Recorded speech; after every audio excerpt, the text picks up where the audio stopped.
और पूरे परिवार और पूरे समाज से रूबरू करवाया और सबसे मिलवाया, उसके लिए मैं आपको बहुत बहुत बहुत बहुत धन्यवाद देती हूँ। और मैं बहुत भाग्यशाली हूँ कि मेरा ऐसा परिवार है, ऐसा मेरा समाज है और इस तरीके से हमारी एकता है और इस तरीके से हमारी एकजुट है। तो मैं बहुत भाग्यशाली हूँ कि मैं ऐसे समाज में जन्म लिया और इतनी अच्छे समाज में जन्म लिया कि मैं आज गर्व से कहती हूँ कि मैं छपरा समाज की बेटी हूँ, मैं कालबेलिया समाज की बेटी हूँ। तो मैं सबसे पहले तो मैं अपने समाज को यही कहना चाहूँगी कि मैं कालबेलिया कभी नहीं बनती और नहीं कालबेलिया आगे लेके जाना चाहती हूँ। मेरी जो लड़ाई है, मेरी जो बात है वो है सपेरा। हाँ, मैं जोगी के नाम से, सपेरा के नाम से जाने जाते हैं। तो मैं एक ही निवेदन करूंगी आपसे कि जितना हो सकता है अपना सरनेम सपेरा ही रखें, अपनी जो समाज है उसको नहीं छुपाए। ये नकली समाज कहाँ से आ गई? कालबेलिया हमारे कभी मैंने तो सुना ही नहीं। ये कालबेलिया मुझे अच्छा नहीं लगता। तो कालबेलिया नहीं कह के अपने सपेरा समाज के, चाहे ये कालबेलिया यूनेस्को में शामिल हो गया, चाहे ये फेमस हो गया, लेकिन इसको वापस लाना और इसको सुधारना अपने हाथ में है। क्योंकि अपन नहीं सुधारेंगे तो और कौन सुधारेगा? अपनी समाज छुपती हुई जा रही है कि अपने जो सरनेम है सपेरा। जब अमेरिका में गई तो मेरे को पूछा, मेरे को गुलाबी नाथ कहते थे। मेरे गुलाबी नाथ, हमारे तो नाथ मर्दों के लगते हैं, मेरे को नाथ क्यों कह रहे हैं आप? तो बोले आपका सरनेम। मैंने कहा ये क्या होता है सरनेम? बोले जाति लगती है आगे। मैंने कहा जाति औरतों को नहीं लगाई जाती। मैंने कहा मैं सांप की जगह नाचती हूँ तो मेरा नाम सपेरा रख दो आप। तो मेरा सरनेम सपेरा, जब से अमेरिका से सरनेम सपेरा रखा। और डांस के लिए पूछा कि डांस का क्या नाम है? मैंने कहा डांस का नाम तो मैंने जन्म दिया है इस डांस को। मैंने कहा मैं क्या नाम दूँ उसको? मैंने कहा मैं सांप की जगह नाचती हूँ तो इसका नाम भी सपेरा ही रख दो। तो मैं शुरू से डांस का नाम भी सपेरा है और सरनेम भी लड़कियों के आगे सपेरा ही लगाया है मैंने। फिर पता नहीं कहाँ से बीच में ये कालबेलिया घुस गया, मेरे को तो समझ नहीं आ रही। आप पढ़े लिखे हैं, अच्छे लोग हैं, सब आगे बढ़ रहे हैं, अपना समाज आगे जा रहा है, तो ज्यादा से ज्यादा अपने सपेरा समाज को, सपेरा नाम को, सपेरा जो सरनेम है उसी को अपना आगे लेके जाए। और फिर सबसे पहले सबसे ज्यादा मैं आप सभी से यही निवेदन करना चाहूंगी, मैं पढ़ी लिखी नहीं हूँ, आप लोगों का आशीर्वाद था, किस्मत साथ थी, ऐसे समाज में मैं जन्मी, ऐसे परिवार में जन्मी कि जन्मने के बाद में गाड़ दिया जमीन में, माँ ने निकाल लिया, जिंदा निकल गई। फिर पापा के साथ घूमते घूमते विदेशों तक पहुंच गई, विदेशों में चली गई, पता नहीं कहाँ कहाँ देश प्रदेश में जाके और अपना बड़ा नाम किया है। वो नाम ऐसे नहीं हुआ। जब पहले बार मैंने जब डांस किया पुष्कर में, तो अपने जयपुर और अजमेर के, जयपुर में जाते तो जयपुर वाला जोगी कहता कि भाई या तो छोरी नाचे, बाहर निकालो है ना। तो मैं कहती भाई मैं तो अजमेर की हूँ, हमारा अजमेर में नाचे। अजमेर में आते तो बोले भाई अरे तो कोई डांस गाना हो, कोई जोगना नाचे, बूढ़ी बूढ़ी, तो मैं जयपुर की हूँ। ऐसे करते करते 5 साल निकाली। मेरे बाद अमेरिका गई, अमेरिका जाके जो वापस आई तब समाज को नाम आया, बड़ा भी आई, बोलता बोले तुम किस समाज की हो? मैंने कहा मैं सपेरा की हूँ, कालबेलिया समाज की। तो मैं कालबेलिया तो जानते नहीं थे, सच में पहले बताऊँ कि जब अमेरिका गई कालबेलिया समाज मेरे दिमाग में नहीं, कालबेलिया भी कोई समाज है।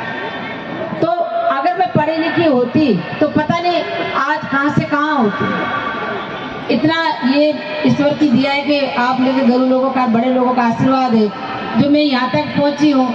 अगर पढ़ी लिखी होती तो और भी 4 चांद लगता और आगे से आगे जा सकती थी मैं। लेकिन मैं अब आने वाली पीढ़ी को, आप सभी को हाथ जोड़ के यही निवेदन करना चाहती हूँ कि आप बच्चों को ज़्यादा से ज़्यादा पढ़ाए, चाहे वो बेटी हो चाहे बेटा हो, भड़ाक नहीं समझे, और चाहे दूर परे हो स्कूल। अभी हमारे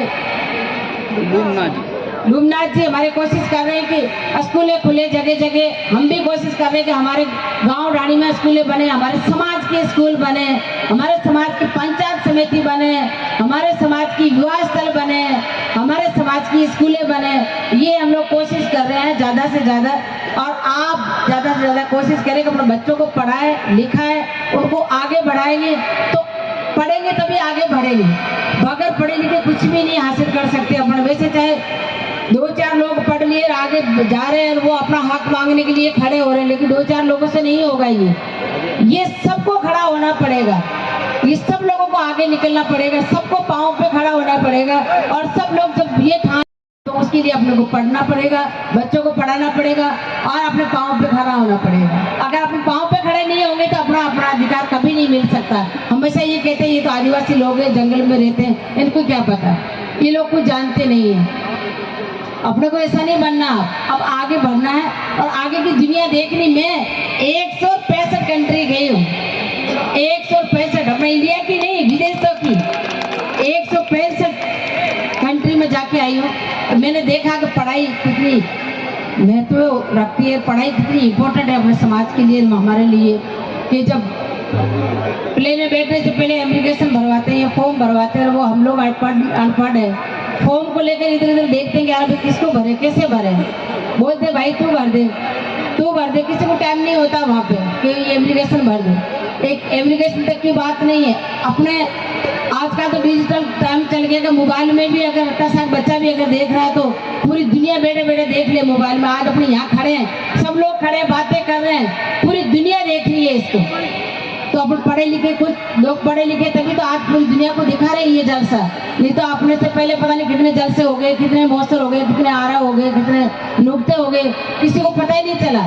लेकिन आज सारी दुनिया देख रही है, पूरे मौसर को भी, पूरे लोगों को, पूरी दुनिया को। पढ़े लिखे तब ना, तो और पढ़ो और लिखो और आगे बढ़ो। और बस मैं तो यही चाहूँगी कि आप आगे चले, आगे चले, आगे चले, पीछे नहीं। बस पीछे दुश्मन है, आगे भगवान है। बस भगवान का हाथ पकड़े, उन्हीं का विश्वास रखे, आगे रास्ता अपना आप खुलते जाएंगे। चाहे वो कितने लोग खिलाफ हो, चाहे कितनी बुरी बुरी बातें करें, बस किसी की नहीं सुने, सिर्फ ईश्वर की सुने। थैंक यू, धन्यवाद। फिर से मैं आपको धन्यवाद देना चाहती हूँ, और कोई गलती होगी तो क्षमा करना। और रही बात पगड़ी की बात, मैं यही नहीं, समाज में मेरे को बड़ी बड़ी जगह, बड़े बड़े स्टेजों पे सब लोग, आजकल ये रिवाज चल गया पगड़ी का, और मेरी लड़ाई है इससे। मैंने कहा ये औरतों के ऊपर आप पगड़ी नहीं रख सकते। औरतें चाहे वो आसमान में जाए, चाहे वो चांद पे जाए, चाहे वो कुछ भी कर ले, चाहे प्लेन चला ले, चाहे वो प्रधानमंत्री बन जाए, चाहे मुख्यमंत्री, चाहे गुलाबो सपेरा बन जाए, पगड़ी तो सिर्फ मर्द ही पहन सकता है, औरत नहीं। औरतों के अगर हाँ मूछें उगा लो औरतों के, तो मैं फिर पगड़ी पहनने के लिए तैयार हूँ। मूछ तो सिर्फ मर्द की आती है, तो मर्द की मूछ की आन और पगड़ी की शान सिर्फ मर्द पे ये खपती है, उन्हीं को शोभा देती है, और वही आप पहने।